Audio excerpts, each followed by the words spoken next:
Welcome to Measuring What Matters, Best Practices in Conducting an Equity Audit, a special series in the Equity Clinic.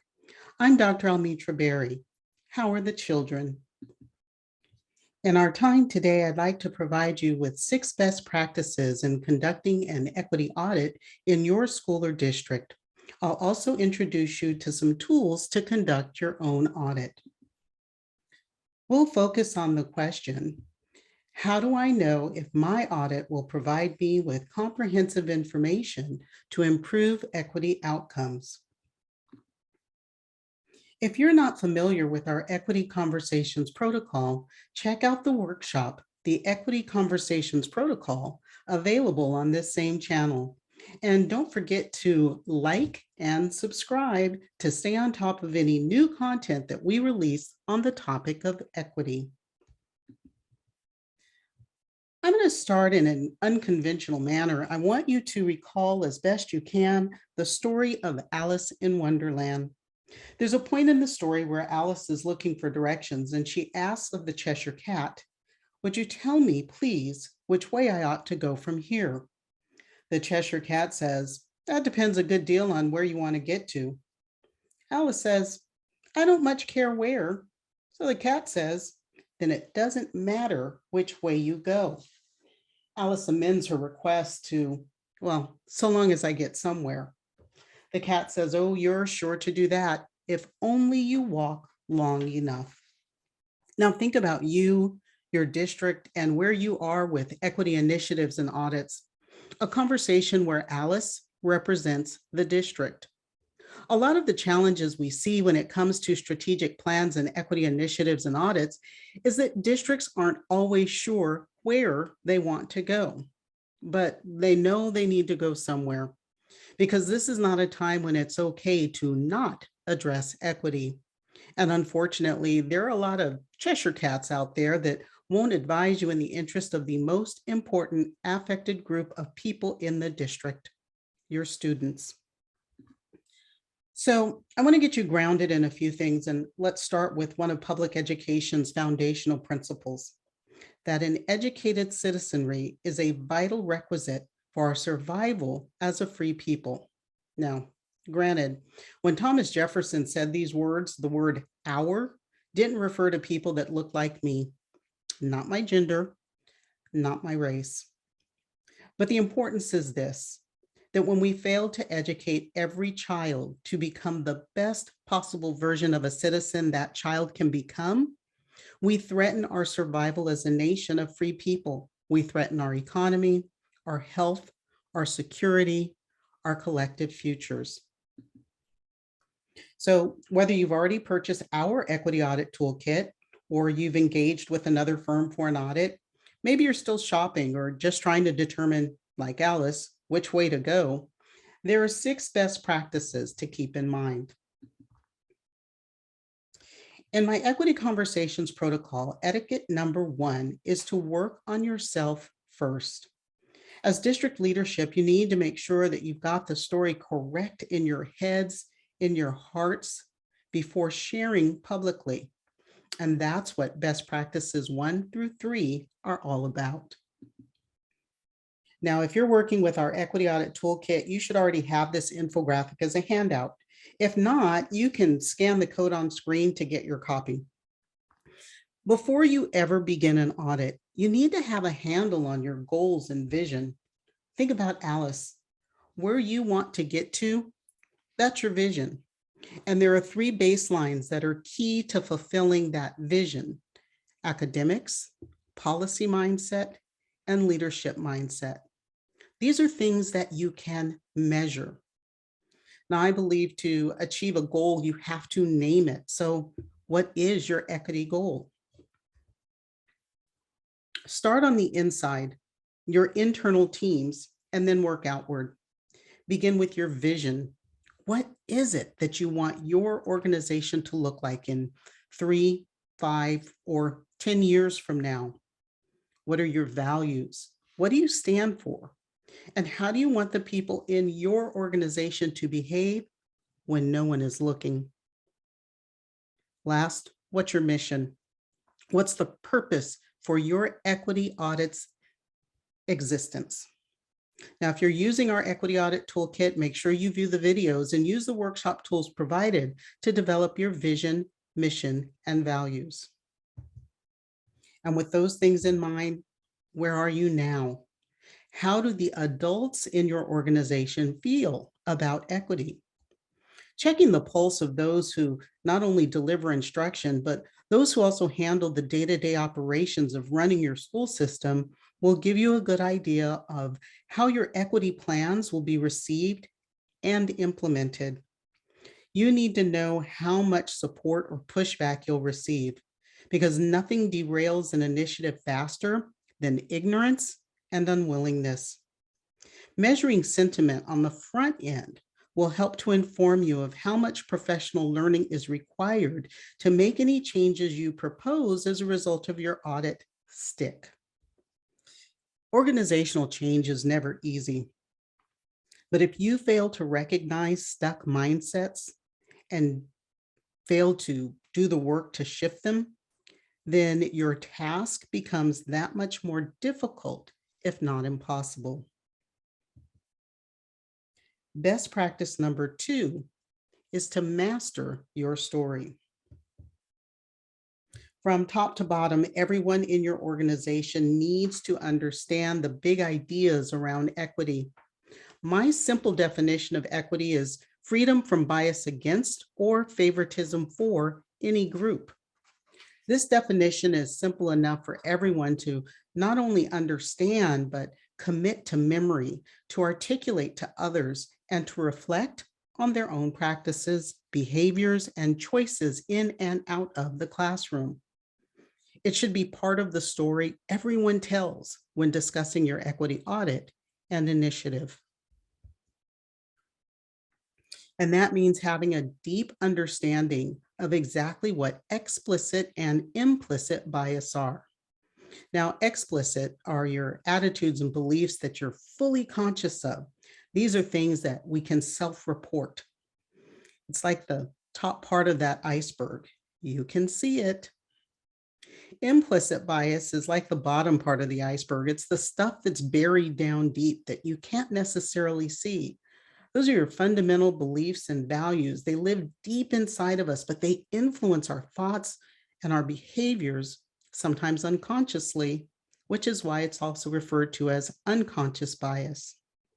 Now, we have to accept that we all have bias and understand that it's normal.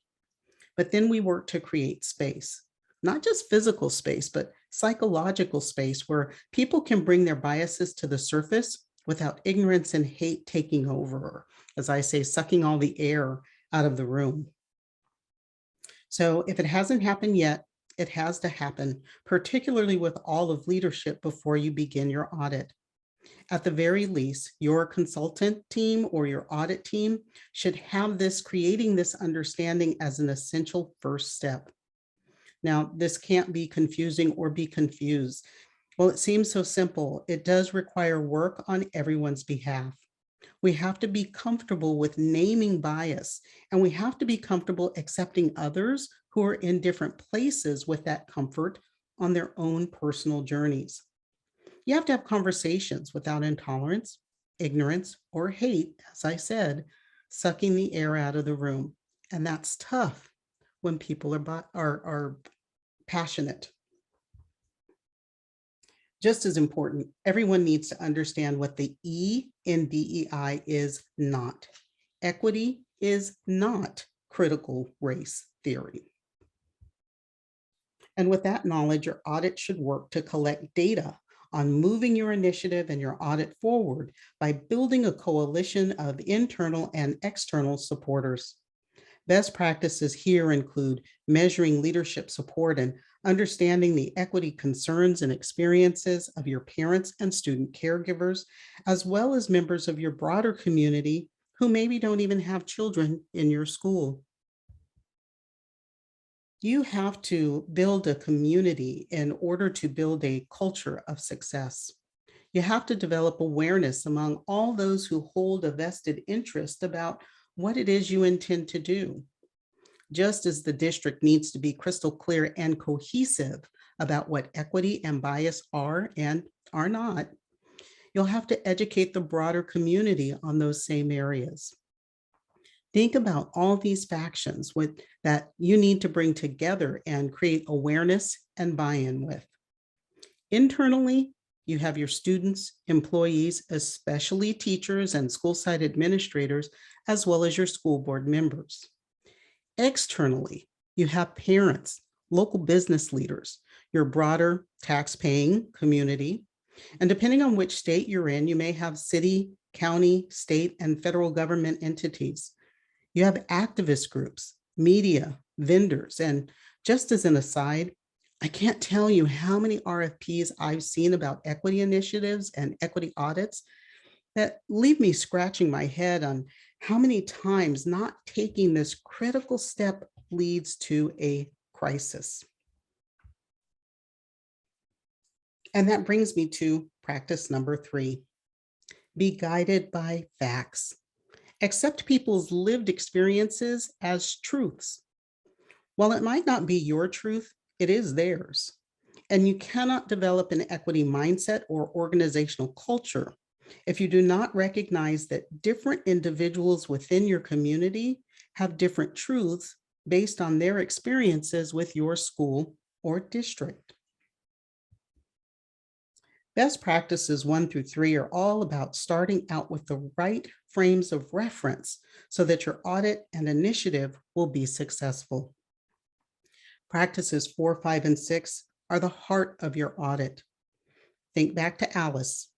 Where exactly do you want to go?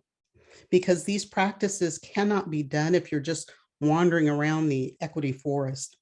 Your audit should be designed to move your systems from where they are to where you want them to be. Which way you go, as the Cheshire Cat said, depends a good deal on where you want to get to. And that means you need to set more than just a destination. You need some baselines. One of those baseline measurements is your district's climate and culture. If you're not auditing mindset, policy, and instructional and disciplinary practices, you won't dive down to the bottom of the iceberg to get at those deeply held beliefs that might be working against equity. Again, you'll be like Alice, wandering around in the equity forest, not knowing which way to go. The second baseline you'll measure is on academics. When your audit examines academics, it needs to look at more than just instructional materials. You have to collect data on how educators deliver instruction and interact with learners, all learners, from your gifted and talented to those with low incidence disabilities, from artists to athletes and model citizens to disciplinary challenges. So in our audits, we collect and interpret data across a number of topics. Take a look at the highlighted bullets on screen. We look at and suggest you consider your educators' perceptions of curriculum and instruction, accommodations and assessments, special education, professional learning opportunities. Take a look at classroom observations, conduct an instructional materials review, gather data on student climate and culture, and conduct some student focus groups. As a best practice, this will provide a broad view of equity across all your educational inputs, not only from the educator's view, but your learners as well. And you cannot have an equity audit without visually observing the instructional methods your educators employ, how teachers and learners engage with the curriculum, how educators manage their classrooms, and their level of expertise with interpersonal skills that are critical to student success, especially with your culturally and linguistically diverse learners. So your audit should include unscheduled observations of a statistically significant number of classrooms. Your audit should also examine the materials that are used with your learners for equity. As an example, our equity audit toolkit guides our clients through a curriculum review for bias and equity based on the 8 standards you see on screen. I won't read these all, just press pause if you need a moment. Those 8 standards have a total of 11 criterion. For example, from the standard reflects students' cultural repertoires and views them worthy of sustaining is shown here. We want to make sure that the materials that are used perpetuate and foster linguistic, literate, and cultural pluralism by sustaining in-group and cross-group cultural practices. And then digging even deeper, we provide 57 indicators. Now, this one that you see addresses the standard visibility, images, and stereotyping. So one of those indicators is to examine the materials to see that when people with disabilities are depicted in the materials, they're depicted in terms of their careers, their contributions to society, and shown as active members of communities. They should not only be shown to serve as an inspiration because they've overcome a challenge. And finally, it's a best practice to engage the learners in your audit. After all, they are the primary customer of your school or district.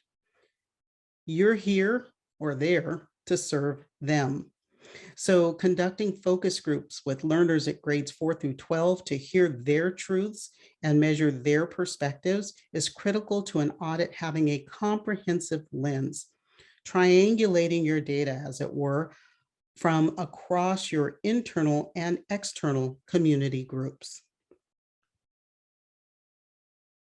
The third baseline is policy. Your audit should measure how school and district policies play roles in hiring, retaining, and promoting the adults in your organization.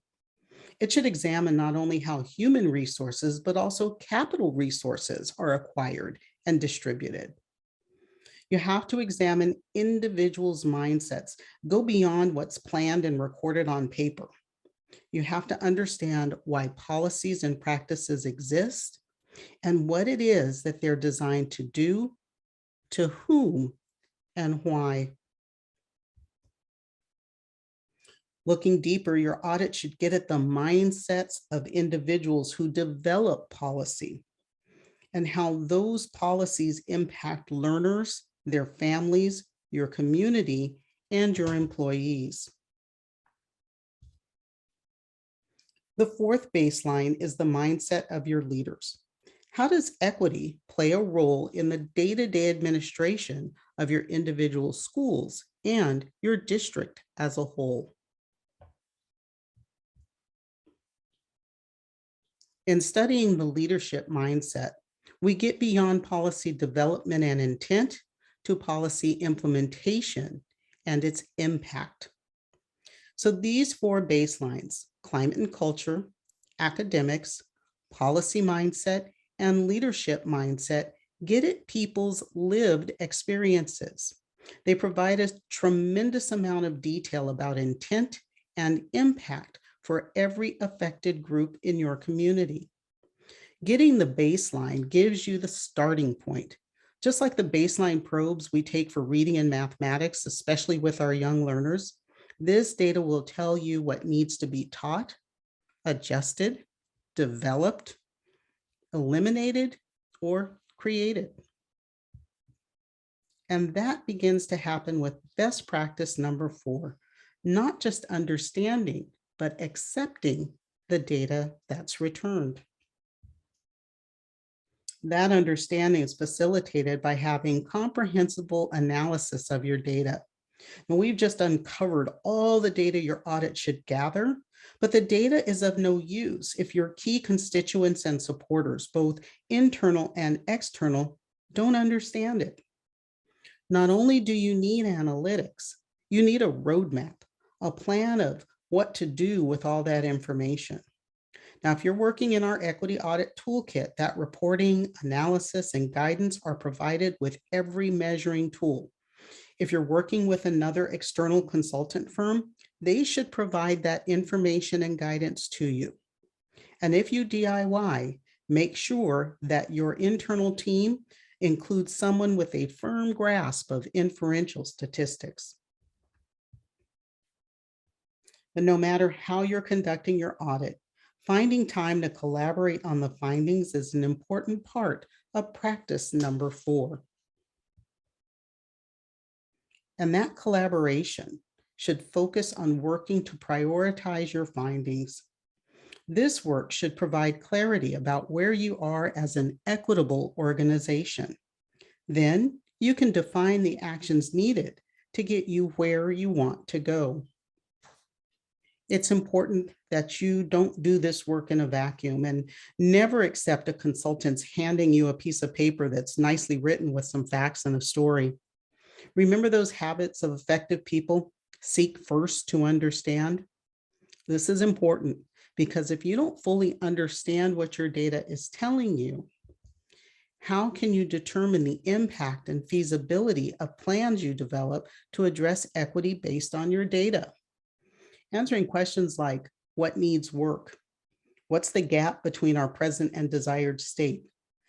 Can we reduce or eliminate identified inequities? Can only be answered without a firm or cannot be answered without a firm understanding of the data, prioritizing the findings, and defining your actions or next steps. And doing so in light of 4 equity indicators that address meritocracy, standards, impartiality, and asset allocation. Now, if you're working with our Equity Audit Toolkit, we walk you through this work. But no matter the approach you take, keep these indicators in mind so you have that clear path to your organization's vision of equity.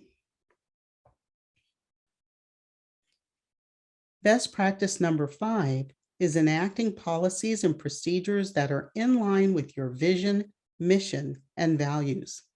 So almost coming full circle now, you can see why it's important to begin with creating that vision, mission, and values in advance of the audit. Let's dig into this practice. This practice means creating an equity plan that makes sense to all of your internal and external supporters and affected parties. A plan that is action-based with fair and equitable policies and procedures that work to remedy the negative findings in your data. It means putting the plan into action and receiving continuous support from experts where needed. If the data reveals there's some deeply held racist beliefs that are impacting instruction, you're going to need someone who's an expert at undoing racism, not an employee volunteer.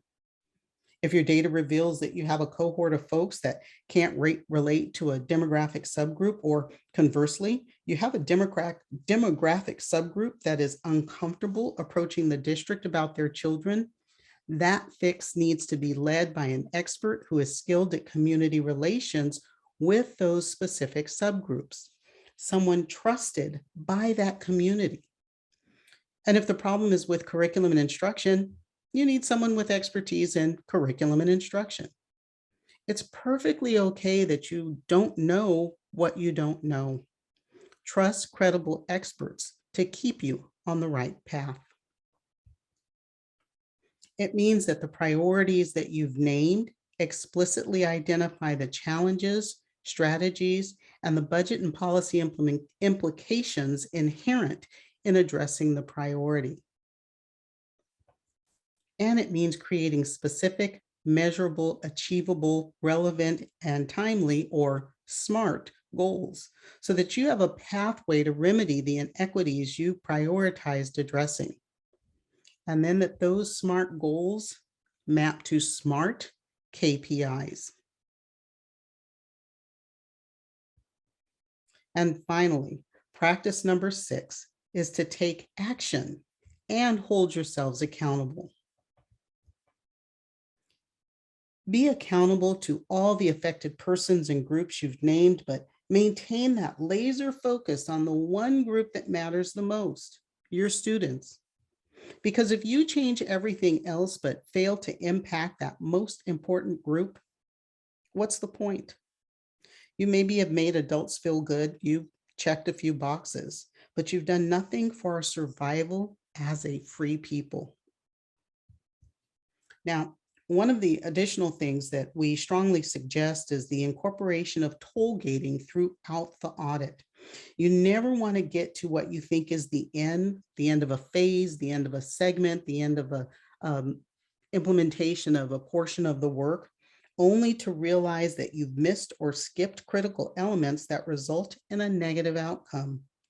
There's a bit more to toll gating than what we have time for in this session, so be sure to check out our toll gating session if this is a new topic or you'd like some information. In the end, if you engage in those 6 best practices, you shouldn't end up in this place, unsure of location, direction, or your next move. If you're a user of the Equity Audit Toolkit, you've got all the tools and guidance you need. If you're looking for a way to conduct an audit, check out our toolkit. And if you're just doing a quality control of the tools or the firm that you're currently using, I hope this session provided you with some valuable insights. Because when we're talking about equity audits, the direction should lead you down the pathway to cultural competence. Don't be like Alice. Don't go wandering around equity forests asking Cheshire cats for directions when they have no real interest in what matters most. Make sure you follow those 6 best practices so you don't just get to anywhere. Get to where you need to be.